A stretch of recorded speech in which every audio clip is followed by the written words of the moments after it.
Hi everyone. So today I thought I'd try something new. I want to try some shorter, more rough and ready videos just to get some thoughts out there, get some thoughts on YouTube, see what people think.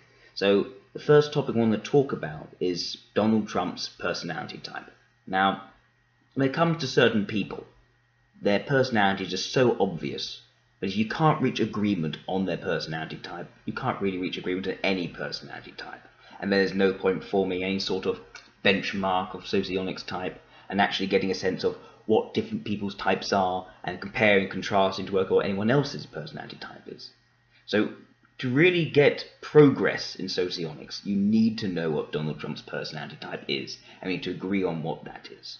So first thing I want to do is just run through a few of the different typings that have been floated around. So one which has been floated around is ESE, ethical sensory extrative.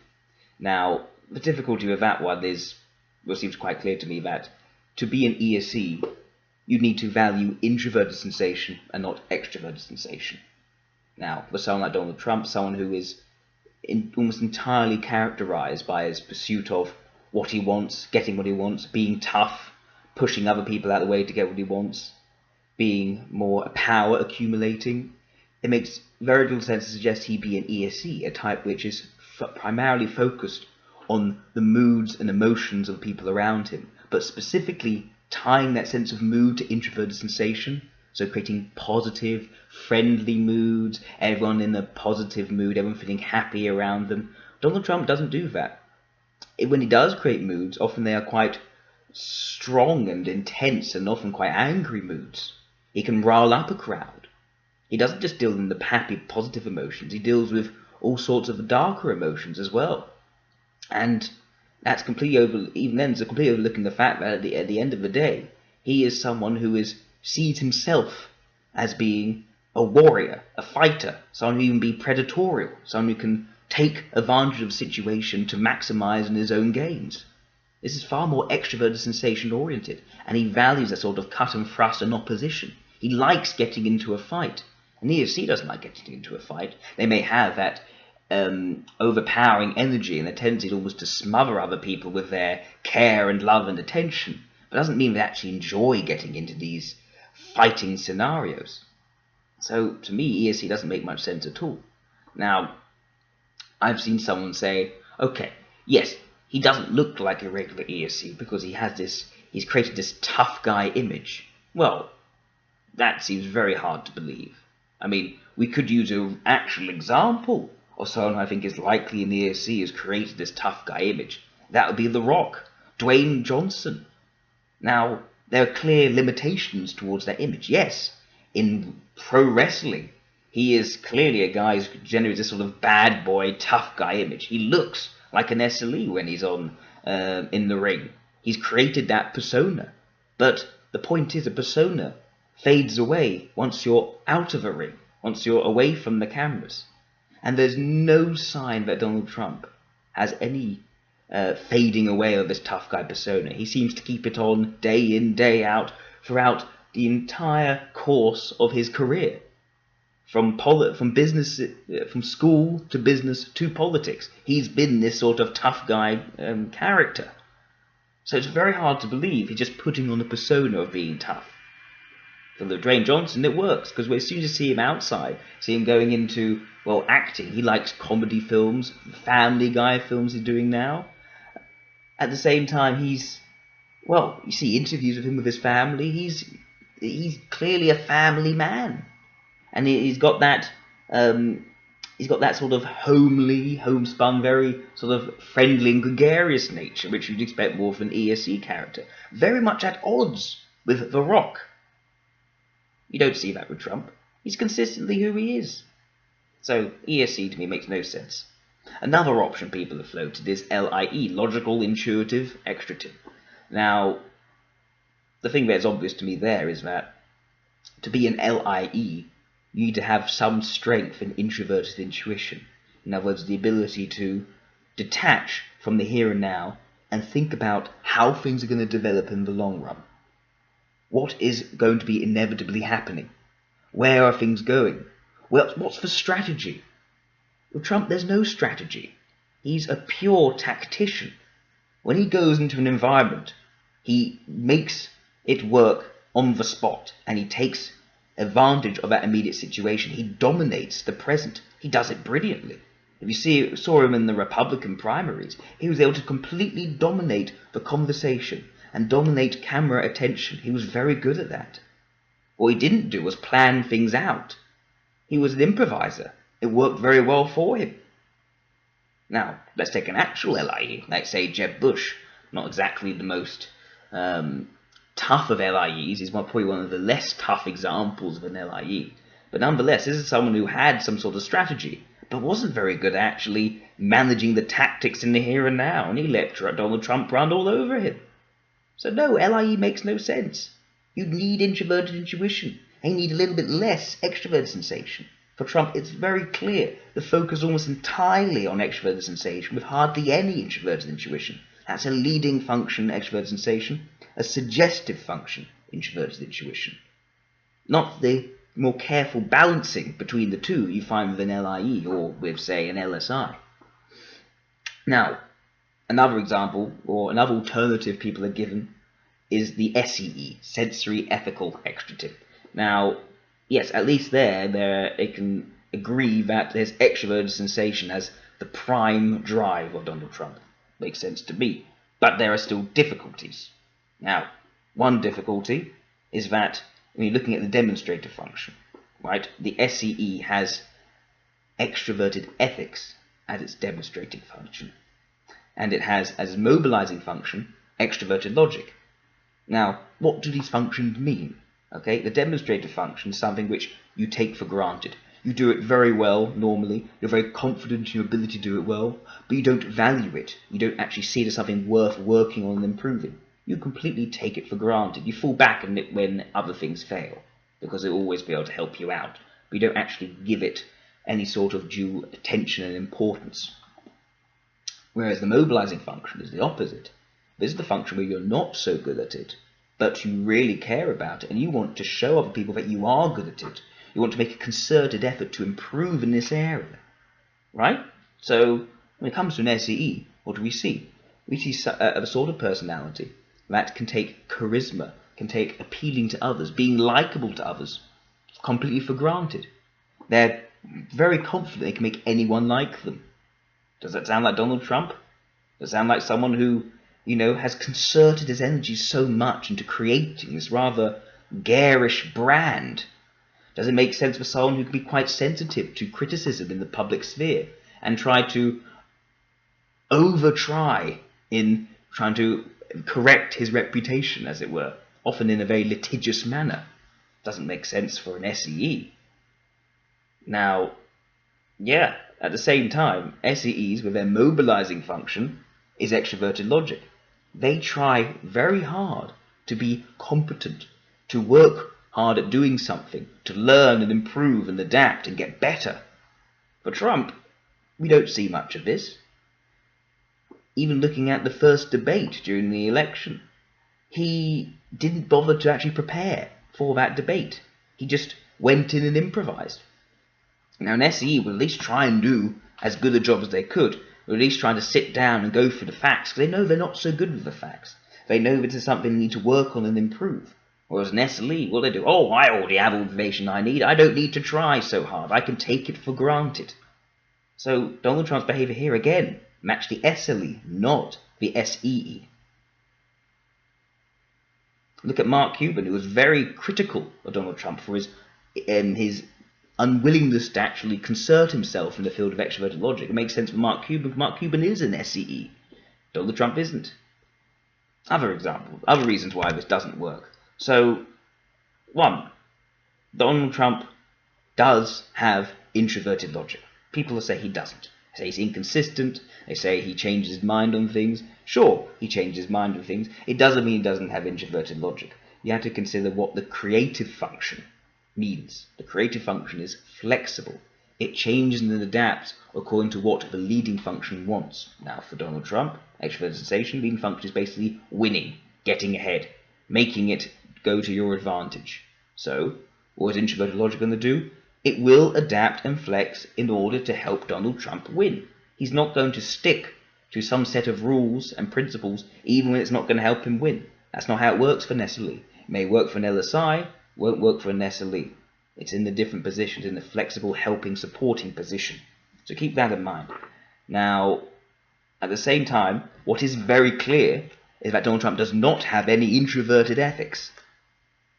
Look at his marriages. They haven't been very good marriages. Well, since the most recent one. They've fallen apart. He's gone through 3 of them. At the same time, his relationships with his family leaves much to be desired. There's a difficulty where you have someone who sees family members as people who contribute to his overall clan and the brand Trump. And look outside his family. Look to his relationships with particular advisors, supporters, people in his campaign. For that, it was very much a question of, well, he dropped people as soon as they would openly disagree with him. He wouldn't be able to tolerate disagreement. He wouldn't be able to look past the disagreement of an issue to the friendship within. And at the same time, people who were his bitter enemies going further back, as soon as they started openly showing that they supported him, now, for political reasons or whatever else, he'd accept them again. He'd accept them into the fold again. There is no creating of stable psychological distances between him and another person. There is no focus or attention to the relationship. Instead, it's very much in terms of the expressed emotions and are you on my side now? So, yeah, I don't see any sign of introverted ethics to Donald Trump. I mean, he's not quite as bloody as Henry VIII, but he is showing a similar sort of pattern in terms of how he treats his relationships. So, again, I don't see SLE here. SLE makes a lot more sense. Now, I can also see why a lot of people are saying SLE may make sense, because you have a very influential figure in socioeconomics, Victor Golenko, saying that Donald Trump is an SLE. But the difficulty with Victor Golenko is that I feel his understanding of SLE leaves a lot to be desired. There's this idea that SLE for him is someone who's quite calculating, even in the background, plans everything out and follows through. Now, if you look at the information metabolism elements, you look at the model A of an SLE, if they're leading with extrovert sensation, which has nothing to do with planning, it's all to do with doing, why on earth would they be as type which would actually spend their time planning things out before acting on them? It would make sense for them to be just as impulsive as the SLE, perhaps not as opportunistic and without any kind of overall structure at all, but they'd still have a tendency or a natural instinct to act on that impulse. So, yeah, so Donald Trump is more structured than a pure SLE. He's not a pure pragmatist. He does have ongoing values, which you can see, even if those values are the zero-sum approach, the idea that you only win if other people are losing. And you see that throughout his time in his education, going through his way he runs his business. This mantra was consistent, and that shows now in his national and foreign policy. That's introverted logic right there, but that's not going to make him more of a planner.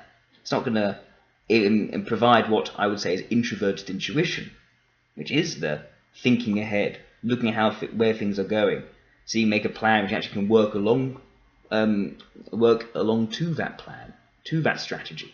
He's not strategic, and there's no reason why an SLE ought to be strategic. So what I find with Golenko, well, looking at who he actually does type as an SLE, people like Erdogan in Turkey, well, that's someone I'd say is a very clear LSI. There's very little extroverted ethics to the guy. But there is that more planning, more forward-thinking motive. So I do have a feeling with Golenko, he readily confuses SLEs with SEEs because SLEs feel to him to be too emotional, which makes no sense, because if you've got extroverted ethics mobilizing, of course you're going to be pushing out your emotions to some degree. At the same time, when he actually does call something an SLE, they look far more like an LSI. And he's overlooking the fact that it's introverted intuition, which makes them more calculating, more long-term oriented. So those are my difficulties with ESE, LIE, and SCE. Now, instead, let's go through what makes sense for SLE for Donald Trump. Well, I think most of us would agree on the extrovert sensation being the leading function. It makes sense that he is someone who is motivated by that desire to win, to do better than other people, to be the boss, to be the dominant force or the main impact on his environment. You can see that consistently through his life, and not only in terms of what he does, but also how he articulates his thoughts. It's an entirely consistent theme. You can't deny that. Now, introverted logic in the creative form. It's clear he does have certain structures, certain principles and worldviews which he keeps, even if it's the very sort of brutal zero-sum game approach, the idea of there being winners and losers. He's still drawing these dichotomies, and he's still articulating it as a kind of code. And SLE wouldn't do that. They just embody the idea of winning. They wouldn't try and articulate a particularly consistent code because they don't believe in consistent codes. They're introverted logic vulnerable. And at the same time, the use of introverted logic to support extroverted sensation makes a lot of sense of Donald Trump. This is someone who will use litigious activities to protect himself and to also seize an advantage where he can. He has a good understanding of the legal backgrounds. It's why he doesn't actually end up in that much legal trouble, because he is able to understand what the rules are and how he can push them to his advantage and where he can settle. Now, also, during the election, what he was very good at doing was finding an entertainable story about one of his opponents, which he then give them a certain word or a nickname, say Lying Ted, Slow Jeb. Now these ideas, these nicknames he gives them, he then repeat again and again. Now that is a reinforcement of a narrative as truth, hammering it down again and then again until people believe it. Now that sort of consistent laying down of a structure onto reality, that is extroverted sensation with introverted logic. It's not valued extroverted logic. It's not about adapting according to the facts. It's setting down a narrative to be believed as if it were true. So again, we see good examples of introverted logic in a creative, supporting role behind extroverted sensation. Works very well for Donald Trump. Also the fact that he was motivated to become the president, that he likes the idea of being the boss. It's not about being an informal leader. It's not about being a leader because people who are directly under him or people who are good friends of him see him as the first among equals. He likes to be the boss in the very formal sense, in the structural sense. Again, introverted logic bonded with extroverted sensation. Now, looking at other parts. Well, extroverted intuition with role makes sense. He's someone who can brainstorm, can think outside the box. He's not narrow in his views, but it's not something which he focuses on all the time. It's something which he does when he needs to. He doesn't particularly like entertaining new ideas, speculating new options, but he's able to do it when he needs to. So role makes sense. Now, vulnerable, as I said, introverted ethics works for the vulnerable function. There is no sign of a consistent, maintained psychological distances of other people. There's no sign of saying, right, I dislike this person, I'm going to keep them at a distance, even when they may express affection or express some positive emotion. Because Trump, as soon as a positive emotion is expressed, as soon as praise is given to him, he'll come right back to them and take them on as a friend again. That isn't stable introverted ethics. There's no sign of a psychological distance being made. It's simply criticism and praise being made in the public sphere. It always defaults to extroverted ethics. Now, say look at the suggestive function. Introverted intuition makes sense. Donald Trump is hopeless at strategy. Hopeless at looking ahead and seeing what the long-term outcomes will be. He is a genius when it comes to acting in the here and now and turning it to his advantage. But he does take on introverted intuition, advice and guidance. Look at his relationship with Kellyanne Conway, leading his campaign. Things started to work so much better for his campaign when he had someone who was a political strategist. Someone who could see the long-term messages of the campaign and can direct things according to that message. It worked so much better for his campaign rather than the previous people running it, say Lewandowski and Manafort. So yes, introverted intuition is something which Donald Trump does take on board when it's given to him. He likes to outsource it. It works very well as a suggestive function. Now, the mobilizing function. Extroverted ethics fits again. This is someone who moved from being more of a businessman and working with the facts and the practicalities towards, over time, becoming more someone who wants to create a brand, create an image, and eventually capture the hearts and minds of people in politics. And before that, even with entertainment, live television. That is an extroverted ethics choice, to be seen, to actually have an effect on what people watch in their day-to-day lives, to be of entertainment value. That's a decision in favour of extroverted ethics. But it's not something he's naturally very good at. He's had to work to become better at it. And even now, he's not so good, but he can use it well in every single situation. People say that Donald Trump has divided the United States of America. Now, why is that? Because, although he's very good at using extroverted ethics to rile up his base, to rile people who already believe in what he says, he can often turn off people who don't believe in what he says, who don't already like the image he's giving off. He can't effortlessly adapt his image to suit any other person. He can't drip with charisma in the same way that Bill Clinton could. He's not that good at extroverted ethics. He's good, he's not that good. So, mobilizing function works very well here as well. Now we go to the id block, so ignoring function.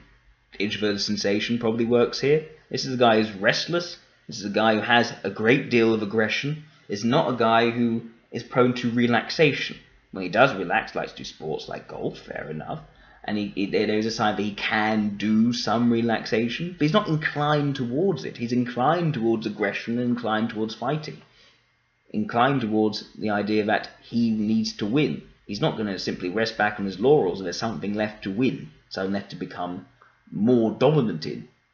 So, introverted sensation in the ignoring function seems to work rather well for me. It's clear he's not tiring himself out or wasting himself away like someone with introverted sensation in the vulnerable function. He's attending to it when he needs to keep himself in full strength. So, I think introverted sensation in the ignoring function makes sense. Finally, well, got the demonstrated function, extroverted logic.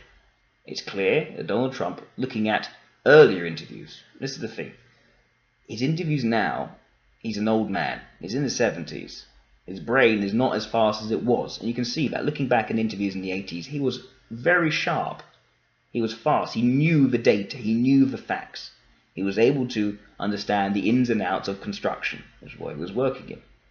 It made perfect sense to say that extroverted logic was a strong thing for Donald Trump, certainly working back, and something which, before he became more invested in creating an image and a brand, he focused more on and did very well.